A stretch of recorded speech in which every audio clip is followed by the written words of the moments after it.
ये हम ये क्वेश्चन देख रहे थे। जब इस क्वेश्चन में टेम्परेचर, ये हमने ये देखा था, जब टेम्परेचर लेस देन 159 केल्विन होगा तो ये स्टैटिक मॉलिक्यूल होगा, कोई फ्लक्सोनियल बिहेवियर शो नहीं करेगा। लेकिन जब टेम्परेचर 159 केल्विन से ज़्यादा होगा और 299 केल्विन से कम होगा, इस रेंज में इस रिंग के अंदर फ्लक्सोनियल होगी। मतलब कि कभी हमें लगेगा कि बेरिलियम इस कार्बन से अटैच है, सपोज इसको हम 1 बोल देते हैं, इसको 2, इसको 3, 4, 5। कभी हमें लगेगा कि नहीं, बेरिलियम तो सेकंड कार्बन से अटैच है। थोड़ी देर में लगेगा कि नहीं, वो तो थर्ड कार्बन से अटैच है, फोर्थ कार्बन से अटैच है। तो हमें ये नहीं पता लगेगा कि इस रिंग के अंदर इतनी रोटेशन होने लग जाएगी तो हम ये डिफ्रेंशिएट नहीं कर पाएंगे कि बेरिलियम कौन सी कार्बन से एक्चुअली में अटैच्ड है।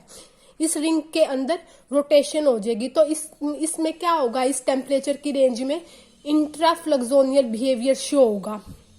और जब तो यहाँ पे फ्लक्सोनियल बिहेवियर शो होगा कि भाई बेरिलियम कभी इससे अटैच दिख रहा है हमें, कभी इससे अटैच दिख रहा है, कभी इससे अटैच दिख रहा है। तो जब टेम्परेचर ग्रेटर देन 299 केल्विन होगा तब क्या होगा, इंटर रिंग फ्लक्सोनियल बिहेवियर होगा। इसकी हेप्टिसिटी 5 है, इसकी हेप्टिसिटी 1 है, तो ये रिंग आपस में इतनी जल्दी जल्दी रोटेट करेंगी जब टेम्परेचर ग्रेटर देन 299 केल्विन होगा कि हमें ये नहीं पता लगेगा कि कौन सी रिंग की कितनी हेप्टिसिटी है। हमें देखने पे लगेगा कि नहीं, इस रिंग की हेप्टिसिटी 1 है, इसकी हेप्टिसिटी 5 है। फिर थोड़ी देर बाद ऐसा लगेगा कि नहीं, इसकी हेप्टिसिटी 5 है, इसकी हेप्टिसिटी 1 है। इनमें इतनी फास्ट रोटेशन होगी कि हम नहीं बता पाएंगे कि कौन सी रिंग की क्या हेप्टिसिटी है, किसकी हेप्टिसिटी 1 है, किसकी हेप्टिसिटी 5 है। तो ये 2-3 बातें थी इस मॉलिक्यूल के बारे में। और अब हम देखते हैं एप्लीकेशन ऑफ 18 इलेक्ट्रॉन रूल। तो पहली एप्लीकेशन है इसकी, find the unknown ligand. Unknown ligand निकाल सकते हैं हम किसी भी कंपाउंड में। अब हमें दे रखा है कि ये कंपाउंड जो है 18 इलेक्ट्रॉन रूल को फॉलो कर रहा है भाई। तो ठीक है, आप देख लो, आयरन का क्या है, इलेक्ट्रॉन काउंट 8, CO का इलेक्ट्रॉन काउंट 2 होता है, और ये XCO है तो 2x हो गए यहाँ पे। और ये चार्ज अगर माइनस में है तो इसको प्लस करते हैं, +4। और ये 18 इलेक्ट्रॉन रूल को फॉलो कर रहा है तो इक्वल टू 18 कर देंगे। तो यहाँ पे x की वैल्यू जो आएगी वो 3 आएगी। तो इसका मतलब यहाँ पे कितने CO लिगेंड हैं, यहाँ पे 3 CO लिगेंड्स हैं। अब सेकंड एप्लीकेशन है इसकी, find the unknown charge on this pair. ये कोई भी चार्ज है, Z चार्ज मान लिया हमने, इसको अब ये निकालना है कि ये कितना चार्ज है स्फीयर के अंदर। अगर ये 18 इलेक्ट्रॉन रूल को फॉलो कर रहा है तो क्रोमियम का इलेक्ट्रॉन काउंट 6, इसका ट्राइफिनाइल फॉस्फीन का इलेक्ट्रॉन काउंट कितना होगा, 2 होगा, 2 × 3 है तो 3, क्लोरीन का 1, ब्रोमियम का फिर से 1, आयोडीन का फिर से 1, और जो ये Z है ना, इसको हम +Z लिख देंगे, +Z, और इक्वल टू 18 कर दिया। और यहाँ से जो Z की वैल्यू निकल के आएगी वो 3 आएगी। तो यहाँ पे एक चीज ध्यान रखना, जो भी Z की वैल्यू आएगी ना उसके आगे हम माइनस लगा देंगे। मतलब कि अगर पॉजिटिव वैल्यू है तो हम जो Z होगा ना वो नेगेटिव होगा हमारा। अगर Z की वैल्यू यहाँ से अगर नेगेटिव आ रही है तो जो एक्चुअल चार्ज होगा ना स्फीयर के ऊपर वो पॉजिटिव लिखेंगे। अगर नेगेटिव आ रही है Z की वैल्यू यहाँ से कैलकुलेट करने के बाद तो हम पॉजिटिव चार्ज लिखेंगे उसको। अगर वैल्यू पॉजिटिव आ रही है तो हम नेगेटिव चार्ज लिखेंगे। ऐसा इसलिए हुआ क्योंकि यहाँ पे हमने Z +Z किया है ना। जब Z की वैल्यू 3 है तो इसका मतलब इस वैल्यू में हम जब 3 इलेक्ट्रॉन और डालेंगे, ऐड करेंगे, तब जाके वो 18 होगा। तो 3 इलेक्ट्रॉन और डालेंगे मतलब कि उसने कंपाउंड ने 3 इलेक्ट्रॉन बाहर से लिए हैं। जब कंपाउंड 3 इलेक्ट्रॉन बाहर से लेता है, बाहर से कोई स्पीशीज इलेक्ट्रॉन लेती है तो उस पर नेगेटिव चार्ज आएगा ना। तो यहाँ पे जो Z होगा ना, जो चार्ज होगा वो -3 होगा। अगर Z की वैल्यू पॉजिटिव आ रही है तो नेगेटिव लिखेंगे उस चार्ज को। अगर नेगेटिव आ रही है यहाँ पे, अगर -3 आया होता तो जो एक्चुअल चार्ज होता वो +3 होता। अब ये नेक्स्ट क्वेश्चन है। अब इसमें बता रखा है कि ये 2 मेटल बॉन्ड कंटेन कर रहा है। तो यहाँ पे X की वैल्यू बताओ, कितने लिगेंड्स हैं इसके पास। तो अब हमें पता है Cp है, हैप्टिसिटी नहीं गिवन, तो हम मैक्सिमम हैप्टिसिटी को ही इलेक्ट्रॉन काउंट मानेंगे 5। मैग्नीज का इलेक्ट्रॉन काउंट कितना होता है, ग्रुप नंबर 7, और यहाँ पे इसका इलेक्ट्रॉन काउंट 2 होता है, और x है तो 2 इंटू एक्स, और ये 2 मॉलिक्यूल हैं, तो इस सारे को हम किससे, इस सारे को हम 2 से मल्टीप्लाई कर देंगे। और अब ये 2 है ना, तो इसका इलेक्ट्रॉन काउंट तो हमने देख लिया, अब ये 2 है तो इसको हमने 2 से मल्टीप्लाई कर दिया। अब साथ में इसने क्या कहा है, it contain 2 metal metal bond, 2 metal metal bond है। एक मेटल मेटल बॉन्ड का इलेक्ट्रॉन काउंट कितना होता है, 1, तो 2 मेटल मेटल बॉन्ड का इलेक्ट्रॉन काउंट, एक मेटल मेटल बॉन्ड का इलेक्ट्रॉन काउंट होता है 2, तो 2 मेटल मेटल बॉन्ड का इलेक्ट्रॉन काउंट कितना होगा, 2 इंटू 2। अब यहाँ पे देखो, यहाँ पे मैग्नीज 1 है, यहाँ पे मैग्नीज 2 है ना, तो एक मैग्नीज 18 इलेक्ट्रॉन रूल फॉलो करेगा, दूसरा भी 18 इलेक्ट्रॉन रूल फॉलो कर रहा है, तो टोटल कितने हो गए, 18 + 18 36। एक 18 कर रहा है, लेकिन 2 मेटल एटम है ना यहाँ पे, इसलिए 2 से मल्टीप्लाई कर देंगे, यहाँ पे 2 से मल्टीप्लाई कर देंगे, तो यहाँ पे जो हमारा x निकल के आएगा इसको सोल्व करने के बाद वो 2 होगा। तो यहाँ पे 2 CO लिगेंड्स है। अब नेक्स्ट क्वेश्चन है, यहाँ पे हमें चार्ज बताना है। CO का हमें पता है इलेक्ट्रॉन काउंट 2 होता है, 3 है तो 3 से मल्टीप्लाई कर देंगे। अब निकल का इलेक्ट्रॉन काउंट 10 होता है, ग्रुप नंबर 10 है। अब ये निकल और कोबाल्ट के बीच में बॉन्ड है, एक कोबाल्ट है, तो इसका मतलब एक मेटल मेटल बॉन्ड है, तो इसके कितने इलेक्ट्रॉन होंगे, 2 होंगे इस बॉन्ड के इलेक्ट्रॉन। कोबाल्ट का इलेक्ट्रॉन काउंट कितना होगा, 9 होगा। CO का इलेक्ट्रॉन काउंट 2 होता है, 3 है तो 3 से मल्टीप्लाई कर देंगे। अब Z को +Z लिख देंगे। अब ये 18 इलेक्ट्रॉन रूल को फॉलो कर रहा है, मतलब कि इक्वल टू 36 लिख देंगे। एक मेटल के 18 है तो 2 के कितने होंगे, जब 2 मेटल है तो यहाँ पे इंटू 2 36 के बराबर हो जाएगा। तो यहाँ पे जो हमारा Z निकल के आता है वो 3 निकल के आया, तो यहाँ पे Z +3 आया है ना, तो जो एक्चुअल जो चार्ज होगा, जो हमारा एक्चुअल आंसर होगा वो -3 होगा। यहाँ पे 3 इलेक्ट्रॉन इसमें ऐड करे तब जाके 36 बनाना, तो इसका मतलब इसने 3 इलेक्ट्रॉन बाहर से लिए हैं तब ऐड किए हैं, तो इसका मतलब बाहर से जो इलेक्ट्रॉन लेते हैं उस पर नेगेटिव चार्ज आता है तब। तो अब नेक्स्ट क्वेश्चन है, Z की वैल्यू बतानी है। यहाँ पे 3 है तो 5 इंटू में 3, निकल का कितना होता है, निकल का 10 है, 3 निकल है तो 10 इंटू 3।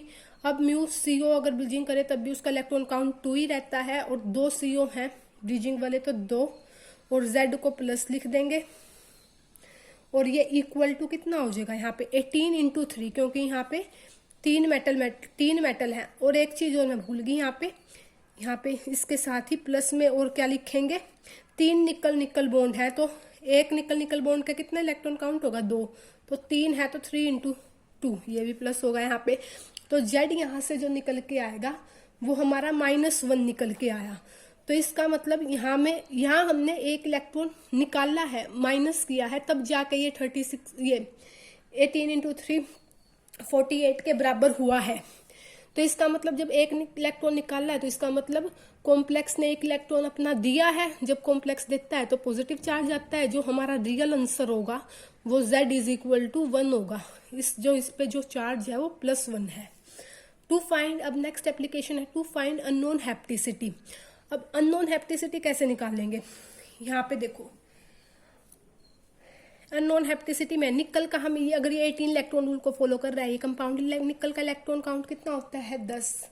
अब ये इसकी है, इसका हमें नहीं पता भाई इसका इलेक्ट्रॉन काउंट कितना है, सपोज इसका हमने x मान लिया, इसका भी इलेक्ट्रॉन काउंट नहीं पता। अगर हमें हैप्टिसिटी पता होती तो इनका इलेक्ट्रॉन काउंट हैप्टिसिटी के बराबर है, तो इसकी हैप्टिसिटी x दे रखी है तो इसको x मान लिया, इसके हमें पता नहीं तो सपोज इसको y मान लिया, इसका हैप्टिसिटी या फिर इलेक्ट्रॉन काउंट सेम बात है। और इसका हमें पता है 2 होता है, 18 के बराबर लिख दिया इसको। तो यहाँ पे x + y कितना आया, x + y यहाँ पे आया 6। तो इसका मतलब अब यहाँ पे 2 पॉसिबिलिटी होगी, या तो देखो x अब हमें पता है जो ये Cp है साइक्लोपेंटाडाइनाइल जो है ना, इसकी हैप्टिसिटी जो कॉमन हैप्टिसिटी होती है वो नीटा 1 होती है, नीटा 3 होती है और नीटा 5 होती है। ये इसकी मोस्ट कॉमन हैप्टिसिटी है, 99% केसेस में इसकी हैप्टिसिटी यही होती है। तो इसका मतलब अब 5 है 6 है, तो इसका मतलब इस 3 पॉसिबिलिटी हो सकती हैं, या तो x की वैल्यू 5 हो जाए, x की हेप्टिसिटी 1 हो जाए और y की हेप्टिसिटी x की हेप्टिसिटी 5 हो जाए, y की हेप्टिसिटी 1 हो जाए, या फिर y की हेप्टिसिटी x की हेप्टिसिटी 5 हो जाए, y x की 1 हो जाए, y की 5 हो जाए, या फिर इस दोनों की 3 हेप्टिसिटी हो जाए। तो ये भी इक्वल टू 6 है, ये भी इक्वल टू 6 है, ये भी इक्वल टू 6 है। तो 3 पॉसिबल कम्बिनेशन है यहाँ पे, या तो x की हेप्टिसिटी 5 हो और y की 1 हो जाएगी, फिर अगर इस x की 1 है तो इसकी 5 हो जाएगी, अगर दोनों की 3 है भी हो सकती है। तो 3 पॉसिबल आंसर हैं इसके। टू फाइंड अननोन मेटल, अब अननोन ये मेटल बताना है, अगर ये 18 इलेक्ट्रॉन रूल फॉलो कर रहा है तो इसका इलेक्ट्रॉन काउंट कितना होगा 5। अब ये 6 कार्बन से अटैच है तो इसका इलेक्ट्रॉन काउंट 6 होगा।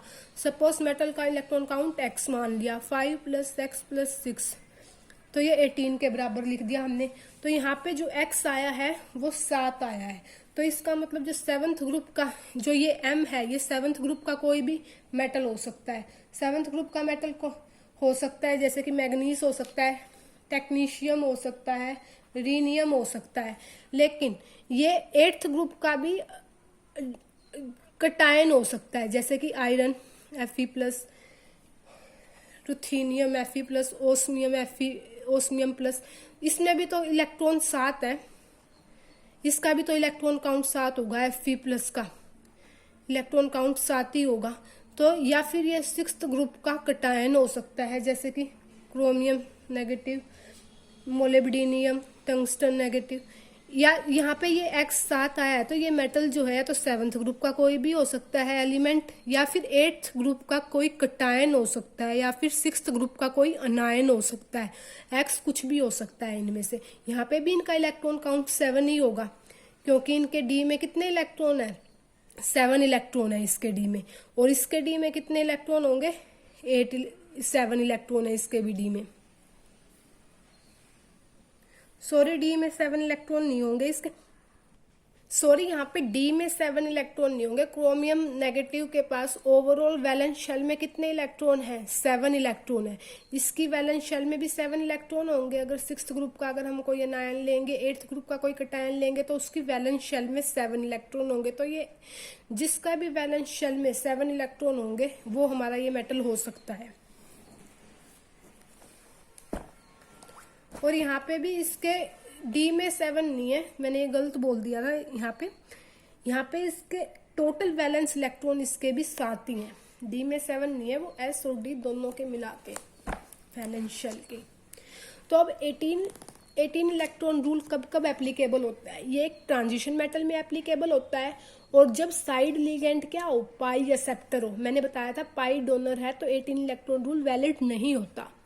ये दो है, एक तो ट्रांजिशन मेटल होना चाहिए और जो साइड लिगेंड है वो पाई एक्सेप्टर होना चाहिए। देखो जो पाई सिग्मा डोनर होते हैं ना, जो लिगेंड पाई एक्सेप्टर है या पाई डोनर है वो ऑटोमेटिकली सिग्मा डोनर तो है ही, जैसे कि जो सिग्मा डोनर है लिगेंड और ये मेटल है, ये क्या है, ये पाई डोनर है, और जो ये है ये सिग्मा से दे रहा है और पाई से ले रहा है, तो ये पाई एक्सेप्टर है। तो पाई बॉन्ड कब बनता है, पहले सिग्मा बॉन्ड बनेगा तभी तो पाई बॉन्ड बनेगा। तो इसका मतलब जो लिगेंड पाई डोनर या पाई एक्सेप्टर है उनमें सिग्मा बॉन्ड तो है ही, उनमें सिग्मा बॉन्ड तो होगा ही। तो इसका मतलब जो पाई या सिग्मा एक्सेप्टर है, डोनर है, तो पाई डोनर है तो वो ऑटोमेटिकली सिग्मा डोनर तो होते ही है। तो साइड लिगेंड पाई एक्सेप्टर होगा। कब ये नॉट एप्लीकेबल है, अगर मेन ग्रुप एंड लेंथेनोइड्स में 18 इलेक्ट्रॉन रूल हम अप्लाई नहीं करेंगे, या फिर जब किसी कंपाउंड में number of metal ion greater than और इक्वल टू 5 होगा तब भी ये एप्लीकेबल नहीं होगा 18 इलेक्ट्रॉन रूल। अब एक्सेप्शनल केसेस हैं, हर एक चीज़ की एक्सेप्शंस होती हैं। अब ये जो मैंने ये कंपाउंड्स लिखे हुए हैं इनमें 18 इलेक्ट्रॉन रूल को फॉलो नहीं करते, इनमें 18 से कम इलेक्ट्रॉन है, इनमें 18 से ज़्यादा इलेक्ट्रॉन है। अब ये 18 इलेक्ट्रॉन रूल को फॉलो नहीं करे तो ये एग्जिस्ट नहीं करने चाहिए, लेकिन फिर भी ये कंपाउंड एग्जिस्ट करते हैं। ये एक्सेप्शनल केस हैं, ये एज इट इज़ लर्न करने हैं, क्योंकि क्वेश्चन में कभी इनमें से कोई क्वेश्चन दे देगा और बताएगा कि कौन सा कंपाउंड एग्जिस्ट नहीं करता या कौन सा स्टेबल नहीं है। तो हम तो जो 18 इलेक्ट्रॉन रूल फॉलो कर रहा है उसको स्टेबल मानेंगे, जो नहीं कर रहा उसको अनस्टेबल मानेंगे। और कई बार ऑप्शन में जो होती है ये एक्सेप्शंस भी डाल देता है, लेकिन ये एक्सेप्शन स्टेबल होती हैं, लेकिन बट ये 18 इलेक्ट्रॉन रूल को फॉलो नहीं करती, तो इनको याद करना पड़ेगा। जो ये एक्सेप्शंस हैं इनमें जो अर्ली ट्रांजिशन मेटल है जैसे कि स्कैंडियम, टाइटेनियम, वेनेडियम, इनके जो ये कंपाउंड है इनमें 18 से कम इलेक्ट्रॉन है, लेकिन फिर भी ये एग्जिस्ट करते हैं। Do not follow 18 electron rule but exist. और जो ये है कोबाल्ट, कॉपर, निकल के जो ये कंपाउंड है ये 18 इलेक्ट्रॉन रूल को फॉलो नहीं करते, लेकिन फिर भी ये एग्जिस्ट करते हैं। इनमें 18 से ज़्यादा इलेक्ट्रॉन होते हैं। 18 से ज़्यादा इलेक्ट्रॉन इसलिए ये एकोमोडेट कर लेते हैं क्योंकि इनके कंपाउंड का जो ईजी और ईजी स्टार है ना, एंटी बॉन्डिंग जो ईजी है उसकी एनर्जी कम होती है, और जो यहाँ पे 18 इलेक्ट्रॉन से ज़्यादा ये इलेक्ट्रॉन एकोमोडेट कर सकते हैं अपने अंदर, क्योंकि ईजी स्टार में फिलिंग स्टार्ट हो जाती है। ईजी स्टार में इलेक्ट्रॉन आ जाते हैं इनके, क्योंकि उसकी एनर्जी कम है, तो इसलिए ये स्टेबल बन जाते हैं। और लेकिन ये 18 इलेक्ट्रॉन रूल को फॉलो नहीं करते। That's all friends. अब नेक्स्ट लेक्चर में हम 16 इलेक्ट्रॉन रूल देखेंगे। Thank you. अगर आपको मेरी वीडियो अच्छी लगी हो तो प्लीज़ मेरे चैनल को सब्सक्राइब करना और वीडियो को लाइक करना। Thank you.